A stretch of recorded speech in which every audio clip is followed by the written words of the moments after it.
आपकी समस्याएं बड़ी हो सकती हैं। डॉक्टरों ने साथ छोड़ दिया होगा, तंत्र मंत्र जादू टोना सब कुछ करके देख लिया, कोई फायदा नहीं हुआ, अब कुछ नहीं हो सकता। ऐसी स्थिति में आ गए। भले ही सबने साथ छोड़ दिया हो सहायता के लिए, भले ही कोई भी आगे न आ रहा हो, यीशु सहायता करने के लिए तैयार हैं कि मेरी ओर से सहायता मिलेगी।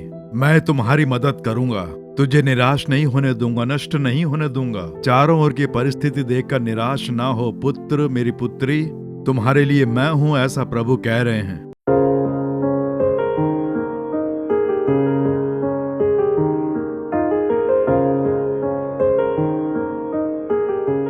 मेरे प्रिय मित्रों, यीशु मसीह के नाम से आप सबका हार्दिक स्वागत करता हूं। हम नए महीने के पहले हफ्ते में प्रवेश कर गए हैं। पिछले दिनों वो हमें अपनी कृपा से देखभाल करके हमें चलाते आए, उसके लिए हमें उनकी स्तुति करनी चाहिए। इस महीने में परमेश्वर ने मेरे लिए कौन सा वचन रखा है, किस वचन पर विश्वास रख के प्रार्थना करके मैं आशीर्वाद पा सकता हूं, ये जानने के लिए आप बहुत उत्सुक हैं। आपके लिए परमेश्वर ने कौन सा वचन रखा है। मैं परमेश्वर के समूह में जब उसकी प्रतीक्षा कर रहा था तो मेरे सामने जो बाइबल का वचन प्रकट किया, वो वचन प्रभु आपको देना चाहते हैं। भजन संहिता 121 उसका दूसरा वचन, मुझे सहायता यहोवा की ओर से मिलती है जो आकाश और पृथ्वी का करता है। ये विश्वास की बात है, यहोवा की ओर से सहायता मिलेगी। यानी प्रभु आपको देखकर कह रहे हैं, मेरे पुत्र, मेरी पुत्री, मेरी ओर से तुझे सहायता मिलेगी। सहायता यानी मदद। The help will come from the Lord। किसी न किसी कार्य में आपको सहायता चाहिए। क्या करें समझ नहीं आ रहा है, किसके पास जाएं समझ नहीं आ रहा है, इस कार्य के लिए कौन मेरी मदद करेगा समझ में नहीं आ रहा है। बहुत ही संकट की परिस्थिति में हूँ, कौन मेरी सहायता करेगा। जिन पर भरोसा किया हाथ खड़े कर दिए।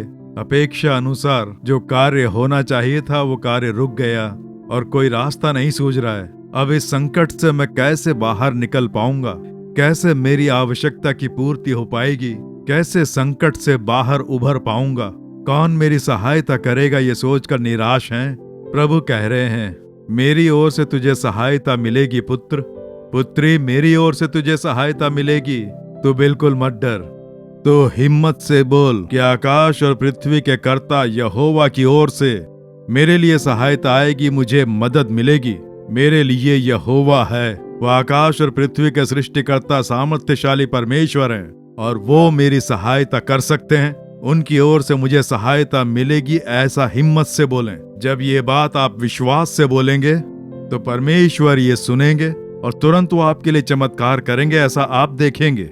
आजकल ज्यादातर हम लोग देखते हैं कि किस प्रकार से लोग सहायता की खोज में रहते हैं। कई बार जो लोग पदवी पर रहते हैं उनसे सहायता की उम्मीद रखते हैं, जिसके पास अधिकार है उससे सहायता मिलेगी ऐसी उम्मीद रखते हैं, मगर सब में धोखा। कोई ना कोई रुकावट आ जाती है। जिस कार्य में मैंने सहायता की उम्मीद रखी थी कोई मदद नहीं मिली, कोई रास्ता नहीं सूझ रहा है, सोच के निराश हैं। लेकिन उस परिस्थिति में भी आप न डरें, आपके लिए सहायता आएगी। प्रभु यीशु मसीह जब इस संसार में थे उन दिनों अनेकों की उन्होंने सहायता की। संकट की परिस्थिति में, विपत्ति की परिस्थिति में जब उन्हें देखकर पुकारा और उन्हें खोजा तब उन्होंने सहायता की। कुछ बातों का ध्यान करके हम प्रार्थना करेंगे। पवित्र मत्ती रचित सुसमाचार इसके 14वें अध्याय में एक घटना का वर्णन किया गया है। यीशु अपने चेलों को नाव पर चढ़कर जाने के लिए कहते हैं कि तुम झील के पार जाओ, मैं प्रार्थना करके आऊंगा, इस प्रकार से कहा। और वो चेले नाव में बैठकर झील में निकल पड़ते हैं। रात का समय है, वो झील के बीचों बीच हैं। उल्टी हवा चलने लगी, तेज हवाओं के कारण बड़ी बड़ी लहरें उठने लगी, इसलिए सामने जा नहीं पा रहे थे। संकट की परिस्थिति, अब कौन सहायता करेगा। झील के बीचों बीच फंस गए हैं। वो लोग अपनी ओर से पूरी कोशिश करके देखते हैं। उसी झील में मछली का व्यापार करने वाले पतरस, यूहन्ना, याकूब ये सब वहां हैं। उन्होंने भी कोशिश करके देखी लेकिन कुछ नहीं हुआ। जब कोई सफलता नहीं मिली, क्या करें कुछ समझ में नहीं आ रहा था, तभी यीशु लहरों पर चलते हुए आते हैं। मत्ती 14वां अध्याय उसके 22वें वचन से जब पढ़ेंगे तो हम ये देख सकते हैं वो सहायता करने आते हैं। संकट की परिस्थिति में आते हैं। जब वहां से बच के निकलने के लिए कोई रास्ता नहीं सूझ रहा था तो यीशु आते हैं। झील के बीचों बीच बड़ी बड़ी लहरों पर वो चलते हुए आते हैं। तेज हवाओं से बड़ी बड़ी लहरें जब उठ रही थी उस समय रात के अंधेरे में अचानक से कोई साया पानी पर चलते हुए आए तो कैसा लगेगा। वो कहीं कोई भूत प्रेत तो नहीं है सोचकर डरने लगे। तभी यीशु कहते हैं, मत डरो, मैं हूं, तुम्हारी सहायता के लिए आया हूं। मैं जानता हूं तुम बहुत बड़े संकट में फंसे हो, मैं आ गया हूं ना, अब डरने की आवश्यकता नहीं। यीशु ने वो जो नाव थी वो पानी में न डूबे उसके लिए हवा और लहरों को शांत करके उन्हें बचाया। उसी घटना के बारे में लिखा गया है। इसमें विशेष बात यह है कि पतरस, नाव में रहना बहुत खतरा है, यीशु के पास चले जाएंगे तो हम बच जाएंगे, ऐसा सोचकर, हे प्रभु, मैं भी चाहता हूं कि पानी पर चलकर मैं तुम्हारे पास आऊं, मुझे अनुमति दो। कहते ही यीशु ने अनुमति दे दी। तुरंत वो नाव से उतरकर पतरस पानी पर चलने लगता है। कुछ कदम चलने पर जब वो पीछे मुड़कर देखता है तो वहां नाव इधर उधर डोल रही है। रात के अंधेरे में बहुत तेज हवाएं चल रही हैं। बहुत बड़े संकट को देखकर वो डर गया और डूबने लगता है।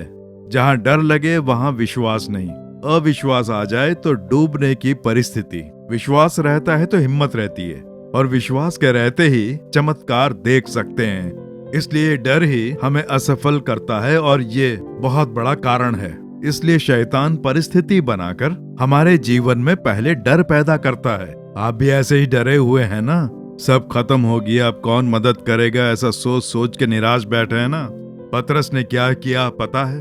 हे प्रभु रक्षा करो कह के पुकारा, हे प्रभु मेरी सहायता करो, मुझे बचाओ, मैं डूब रहा हूं। जैसे ही नाम लेके पुकारा, यीशु ने अपना हाथ बढ़ाकर पतरस को बाहर निकाला। तू मत डर पतरस, मैं हूं तेरी सहायता करने के लिए। सही सलामत बाहर निकालकर नाव पर बैठाया। वही प्रभु कह रहे हैं कि मेरी ओर से सहायता मिलेगी, मैं तुम्हारी मदद करूंगा, तुझे निराश नहीं होने दूंगा, नष्ट नहीं होने दूंगा। चारों ओर की परिस्थिति देखकर निराश ना हो पुत्र, मेरी पुत्री, तुम्हारे लिए मैं हूं, ऐसा प्रभु कह रहे हैं। विदेश में जो एक घटना घटी थी उसे मैंने एक किताब में पढ़ा। एक सेवक था जो एक दिन सुबह की वॉकिंग कर रहा था। वो उसकी आदत थी, वो ऐसे ही वॉकिंग करते हुए एक पार्क था, उसकी बेंच पर बैठ गया।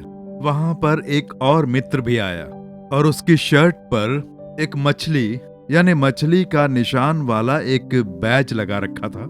दिखने में बहुत अच्छा था। बैज पर एक मछली का चिन्ह बना रखा था। ये देखकर कहता है कि ये तो बहुत ही अजीब सा है, ये मछली वाला बैज लगा रखा है, इसमें क्या कोई खास बात है? इस प्रकार से जब उससे पूछा तब बहुत ही प्रसन्नता से उसने एक घटना के बारे में बताया। वो एक कैप्टन था, पानी के एक बहुत बड़े जहाज का कैप्टन। उसने एक घटना के बारे में बताया कि एक बार जब उनका पानी का जहाज समुद्र में जा रहा था, माल ढोने वाला जहाज, जब वो 20 समुद्र में जा रहा था उस समय अचानक से जहाज के निचले भाग में एक छेद हो गया और उसमें से पानी धीरे धीरे अंदर आने लगा। वो पानी बाहर निकाल के जहाज को संभालने के लिए सारे साधनों का उपयोग करके उन्होंने प्रयास किए, लेकिन जो पानी बाहर फेंक रहे थे उससे भी तेजी से पानी अंदर आ रहा था, इसलिए कुछ नहीं कर पा रहे थे। धीरे धीरे जहाज में पानी भरता जा रहा था और जहाज भी धीरे धीरे डूबता जा रहा था। रात का समय, चारों तरफ देखते हैं वहां पर सहायता करने वाला कोई नहीं। जहाज को बचाना मुश्किल हो गया था, सहायता के लिए कोई नहीं। वैसी परिस्थिति, और थोड़ी देर में जहाज पूरी तरह से डूब जाएगा। बीच समुद्र में अंधकार की परिस्थिति में जब जहाज डूब रहा था, जहाज में 100 से भी ज्यादा काम करने वाले लोग थे। क्या करें समझ में नहीं आ रहा था, मरने का डर था। कहां से मदद मिलेगी, कौन मदद करेगा, कोई सहायता करेगा भी ऐसा लग ही नहीं रहा था। तब उस पानी के जहाज के कैप्टन ने कहा, आओ हम प्रार्थना करते हैं, हमारी सहायता करने के लिए एक है। अब आसपास से हमारे लिए कोई सहायता नहीं आ पाएगी, चलो उन्हें देखकर पुकारते हैं। सबने एक साथ मिलकर प्रभु के गीत गाकर प्रभु को पुकारा, हे प्रभु, इस बीच समुद्र में रात के समय हमारा जहाज पानी में डूब रहा है, हमारी सहायता के लिए आसपास में कोई नहीं है जो आके हमारी सहायता करे, लेकिन तुम सहायता कर सकते हो। यीशु को देखकर ऐसी प्रार्थना की। वो प्रार्थना करके आते हैं। पानी जो धीरे धीरे बढ़ रहा था वो एकदम से रुक गया। बस इतना ही। उसके बाद पानी और नहीं आया और जहाज ऐसे ही रुक गया।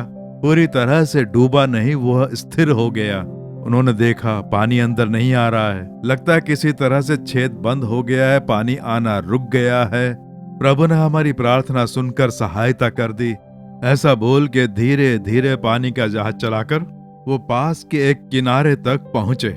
उसके बाद वहां जो घटा वो बताकर कहा कि वो पानी कैसे रुका समझ में नहीं आया। जहाज जो डूब रहा था एकदम से वो कैसे रुक गया, उसमें पानी भरना भी बंद हो गया। सारा पानी बाहर निकाल कर जब देखा तो एक बड़ी मछली उस छेद में आकर फंस गई थी। वो सीधे छेद में घुस गई और उसका शरीर आधा अंदर आधा बाहर रहा, जिसकी वजह से छेद बंद हो गया था। उसके बाद उन्होंने सोचा योना के लिए एक मछली तैयार करके प्रभु ने योना की रक्षा की। हमारी रक्षा के लिए, हमें इस विपत्ति से बचाने के लिए, हमारी सहायता के लिए प्रभु ने एक मछली को आज्ञा दी और उस मछली ने आकर छेद बंद कर दिया और हमारी जान बच गई। प्रभु ने एक मछली से हमारी सहायता करके हमारे लिए चमत्कार किया। इसलिए उसे याद रखने के लिए ही हमने ये बैज बनवाया। ये अपनी गवाही में कहा। मेरे प्रिय मित्रों, प्रभु कितने अद्भुत हैं, आपने देख लिया ना। आपकी सहायता के लिए कोई मनुष्य नहीं है तो क्या हुआ, प्रभु किसी का भी उपयोग कर सकते हैं डूबते हुए आपको बचाने के लिए। आपका परिवार किसी बीमारी के कारण डूब रहा है या कर्ज की समस्या से आप डूबे जा रहे हैं।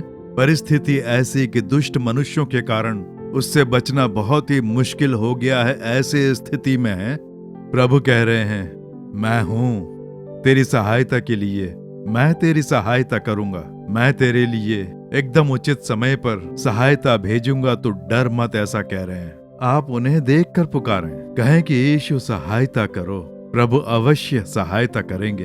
एक और घटना है मत्ती 15वें अध्याय में, उसके 22वें वचन से लेकर जब आगे पढ़ेंगे तो एक कनानी स्त्री, यहूदी और गैर यहूदी ये अलग अलग जातियों में लोग बटे हुए थे। ये कनानी स्त्री भी अलग जाति की थी। उसकी बेटी को दुष्ट आत्मा सता रही थी। वो बहुत ही दुखी थी। अपनी बेटी को बचाने के लिए उसने कितनी कोशिशें की होंगी, पैसे खर्च किए होंगे, हो सकता है झाड़ फूक करवाने भी वो गई हो, क्योंकि उस जमाने में लोग ये सब मानते थे। पर कोई फायदा नहीं, धोखा मिला। बेटी का दुख बढ़ता ही जा रहा था। जैसे ही वो यीशु के बारे में सुनती है, कहां कहां जाके मदद नहीं मांगी, पैसे खर्च किए, फिर भी कोई मेरी मदद नहीं कर पाया। यीशु के पास जाने पर मुझे सहायता मिलेगी सोचकर अब यहाँ देखिए 25वें वचन में वो आकर यीशु को प्रणाम करती और कहती है, हे प्रभु मेरी सहायता कर, हे यीशु मेरी सहायता कर। ये क्या केवल यहूदियों की सहायता करेगा, दूसरी जाति के लोगों की सहायता नहीं करेगा? आज भी कई सोचते हैं कि क्या वो मसीहियों की सहायता करता है, जो क्रिश्चियन नहीं है उनकी सहायता नहीं करेगा। यीशु किसी से पक्षपात नहीं करते हैं, क्योंकि वो सभी धर्मों से अपार हैं। आप चाहे कोई भी हो, किसी भी धर्म से जुड़े हुए क्यों ना हो, आप चाहे कैसी ही भाषा बोलने वाले क्यों ना हो, यीशु मेरी सहायता करेंगे। इस विश्वास से मेरी सहायता करो, यीशु बोल के पुकारना काफी है। वो आपकी सहायता करेंगे, वो आपके लिए चमत्कार करेंगे। अब देखिए ये बेटी, प्रभु सबसे पहले कुछ बातें बताते हैं कि तू मेरी संतान बन, मेरी संतान बनेगी तो तेरे लिए चमत्कार कर पाऊंगा। उसने जब बड़े प्यार से प्रार्थना की तो प्रभु ने उसे अपनी संतान बनाया और एक अद्भुत छुटकारा दिलाया। तेरा विश्वास बड़ा है बेटी, जैसा तू चाहती है तेरे लिए वैसा ही हो। और तुरंत उस बेटी को छुटकारा मिल गया। विश्वास, आप विश्वास रखें। आपकी समस्याएं बड़ी हो सकती हैं, डॉक्टरों ने साथ छोड़ दिया होगा, तंत्र मंत्र जादू टोना सब कुछ करके देख लिया, कोई फायदा नहीं हुआ, अब कुछ नहीं हो सकता। ऐसी स्थिति में आ गए, भले ही सबने साथ छोड़ दिया हो सहायता के लिए, भले ही कोई भी आगे ना आ रहा हो, यीशु सहायता करने के लिए तैयार हैं। तेरे लिए सहायता आएगी, मदद आएगी, मैं हूं, ऐसा यीशु आपको देखकर कह रहे हैं। भयभीत ना होइए। एक बहन थी, वो गैर मसीही परिवार से थी।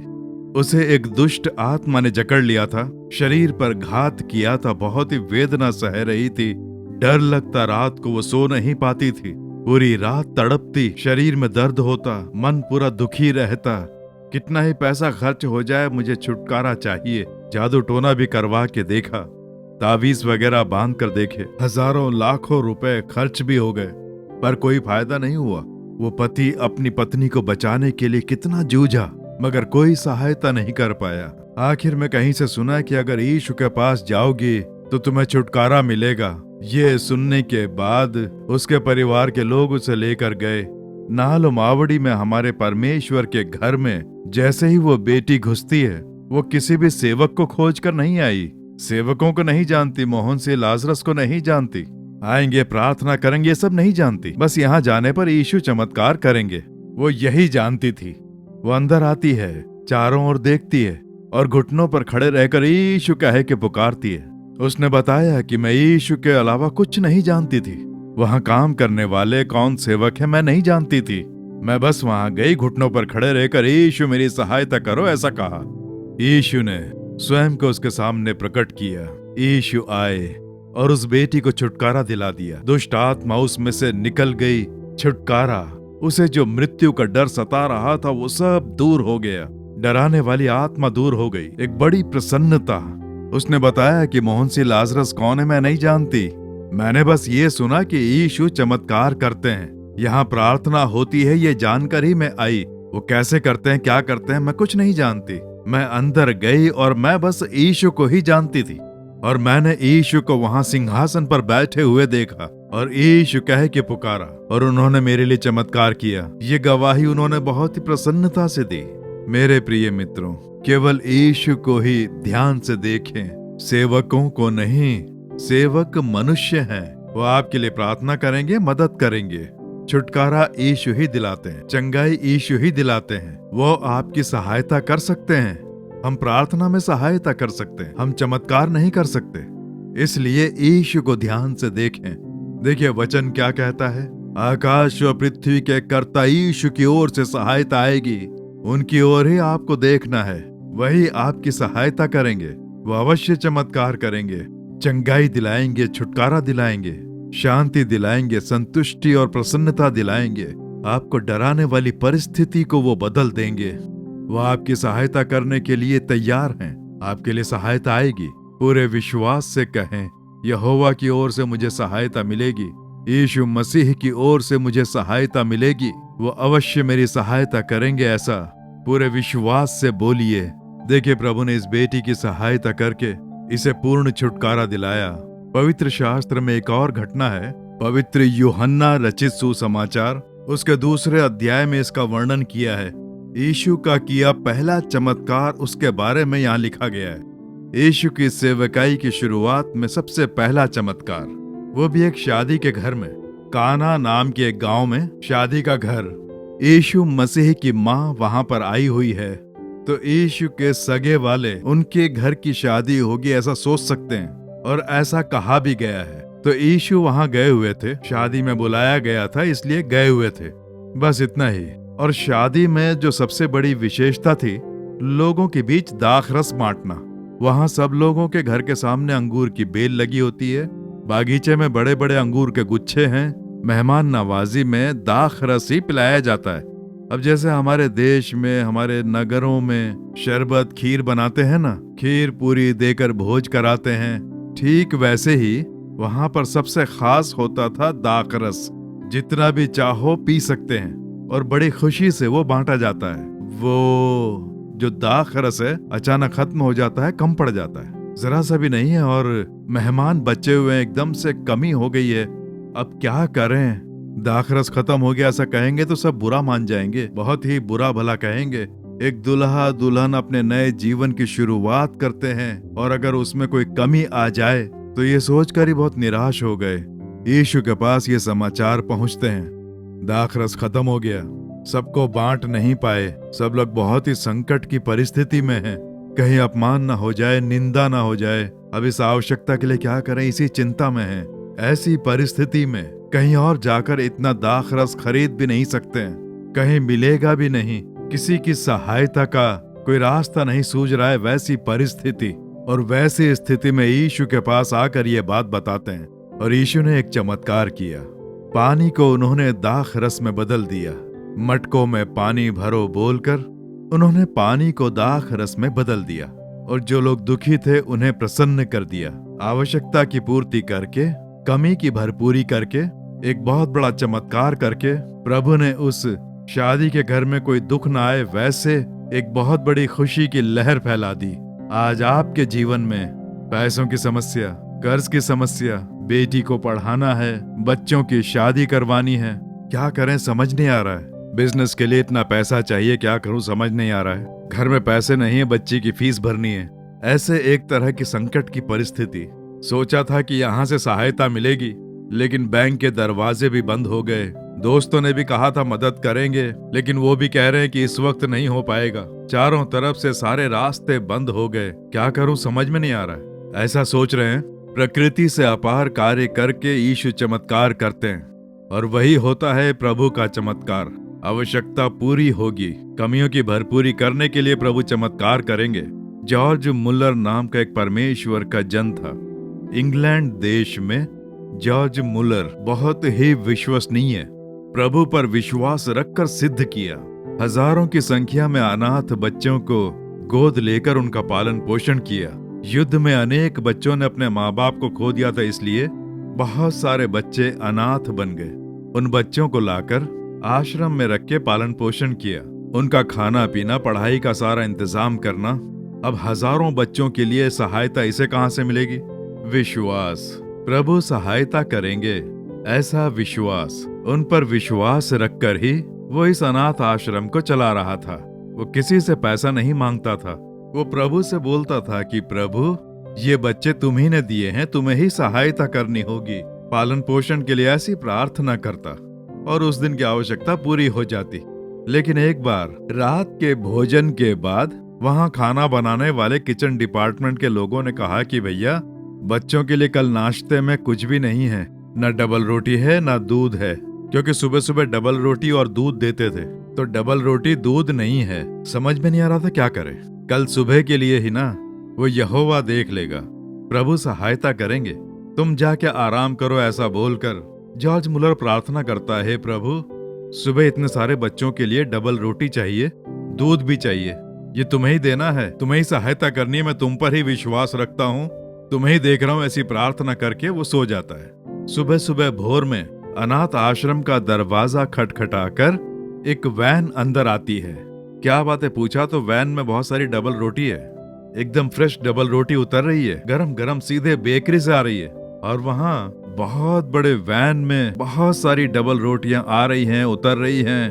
तभी एक आदमी सुबह सुबह जाकर जॉर्ज मुलर से कहता है कि भैया बहुत बड़ा चमत्कार हुआ है, बहुत सारी फ्रेश डबल रोटी आई है, आइए देखिए ना। ऐसा बोलकर वो लेकर जाते हैं। वैन वाले से पूछा किसने भेजा? हमारे मालिक ने तुम्हारे पास पहुंचाने के लिए कहा, मेरा काम खत्म हो गया बोल के वो चला गया। तभी ठीक है, सुबह सुबह ब्रेड आ गई है, सब बच्चों को दे देंगे। भैया दूध भी तो देना है, वो सब प्रभु संभाल लेंगे, वो सहायता करते हैं, उनसे प्रार्थना की है ना तो वो सब संभाल लेंगे। और सारे बच्चे नहा धोकर नाश्ता करने के लिए आ जाते हैं। डाइनिंग टेबल पर सब बैठ जाते हैं, प्लेटें रखी गई हैं, डबल रोटी रख दी गई है, और वहाँ काम करने वाले यानी खाना बनाने वाले, उनका जी घबरा रहा था। डबल रोटी देने के बाद बच्चों को दूध देना पड़ता है, उसके लिए ग्लास वगैरह सब रख दिए। वो कहता है मत डरो, सही समय पर दूध भी आ जाएगा, उचित समय पर मदद करने वाले प्रभु हैं वो। डबल रोटी सही समय पर आ गई ना, वो भी आएगा। बच्चे गीत गाकर, स्तुति करके, प्रार्थना करके खाने लग जाते हैं।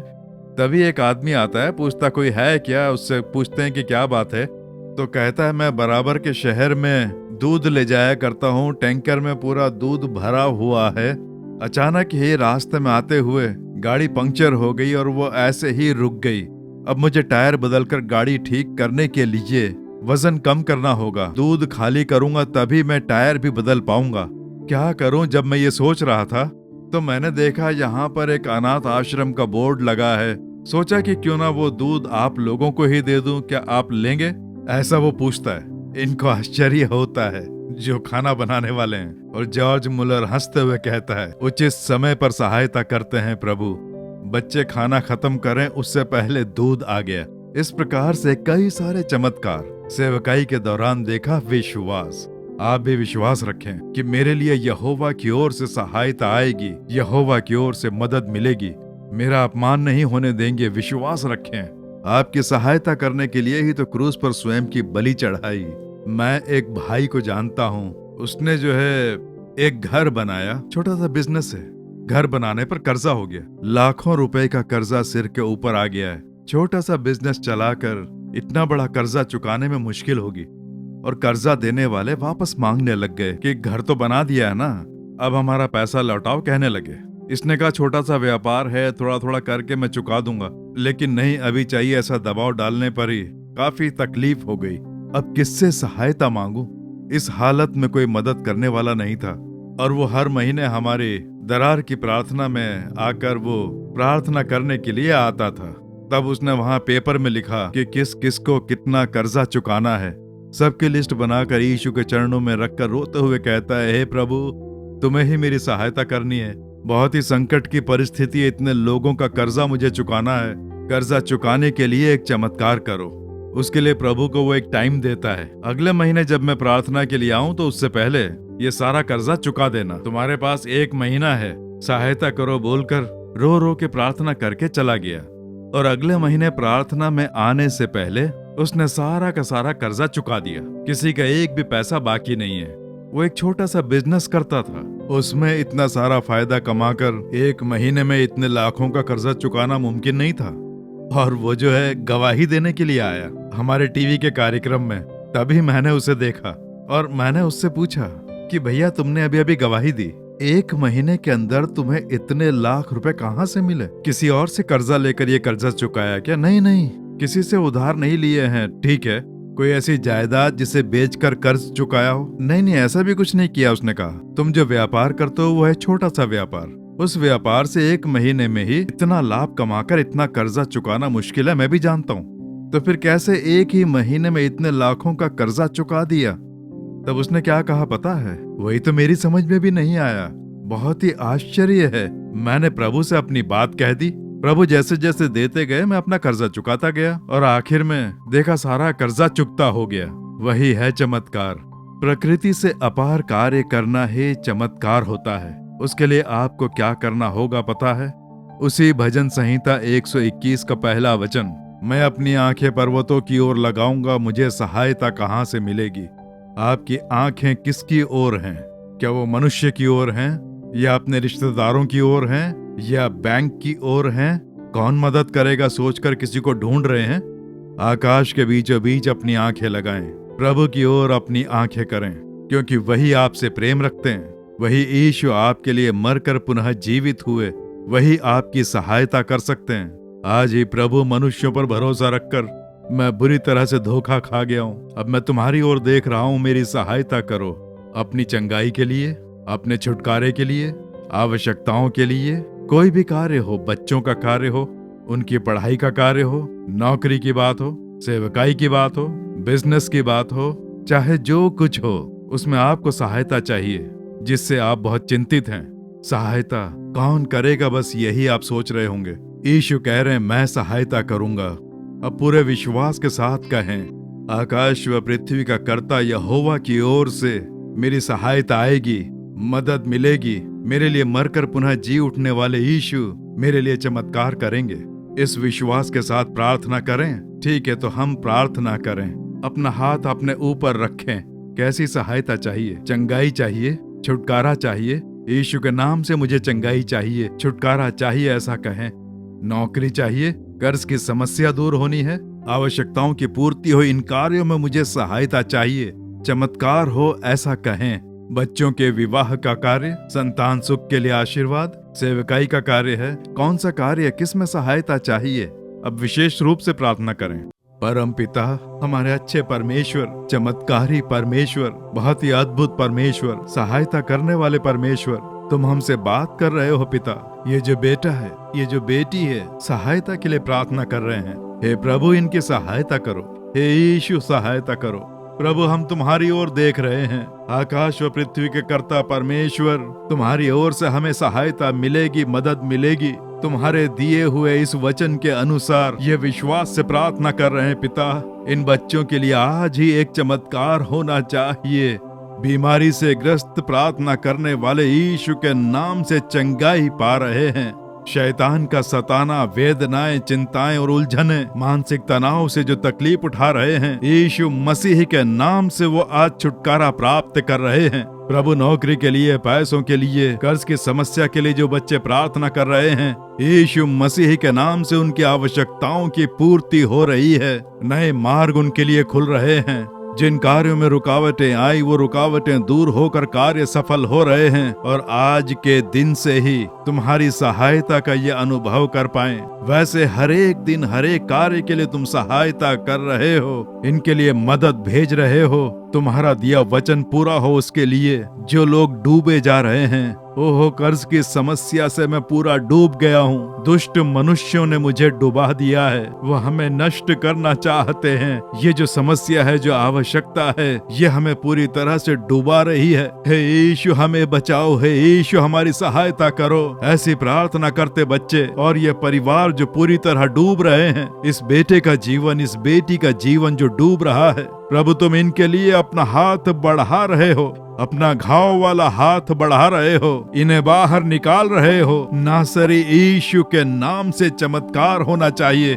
परिस्थितियां बदले, मैं प्रार्थना करता हूँ। सेवकाई में दिखने वाली समस्याएं और संकट, आवश्यकताएं, मानसिक तनाव, डर और जो कार्य डूबते जा रहे हैं, वो सब दूर हो जाएं यीशु के नाम से। आज ही परिस्थिति बदल जाए, मैं प्रार्थना करता हूँ। इसी क्षण से ये बदलाव इन परिवारों में, इनके बिजनेस में, सेवकाई में हो रहा है, उसके लिए मैं प्रार्थना करता हूँ। पिता तुम सहायता कर रहे हो, उसके लिए धन्यवाद। आकाश व पृथ्वी के कर्ता यहोवा की ओर से हमें सहायता मिलेगी, हमें मदद मिल रही है, उसके लिए स्तुति हो, स्तुति हो, स्तुति हो, स्तुति हो। इसी क्षण इन्हें बदलाव दिखाकर इन्हें प्रसन्न करो। यीशु मसीह के नाम से प्रार्थना कर रहे हैं परम पिता, आमीन आमीन। मेरे प्रिय मित्रों, प्रभु ने प्रार्थना सुनी। आप बिल्कुल ना डरें, आज से ही परिस्थितियां बदल जाएंगी। आप खुद देखेंगे सारी परिस्थितियां, डराने वाली परिस्थितियां बदलेंगी, आवश्यकताएं पूरी होंगी, कार्य सफल होंगे। प्रसन्नता से प्रभु की स्तुति करें। रोजाना इस वचन को बोलकर, प्रभु मैं तुम्हारी ओर देख रहा हूँ, तुम्हारी ओर से मुझे सहायता मिलेगी, तुम्हारी स्तुति हो, ऐसे स्तुति करते रहें, अवश्य चमत्कार देखेंगे। आमीन। Further details and prayer support, contact Jesus Redeems Ministries, Nallumavadi, Tuticorin District, 628211. Our phone number 04435454545. Email info@jesusredeems.org. Our website www.jesusredeems.com. God bless you.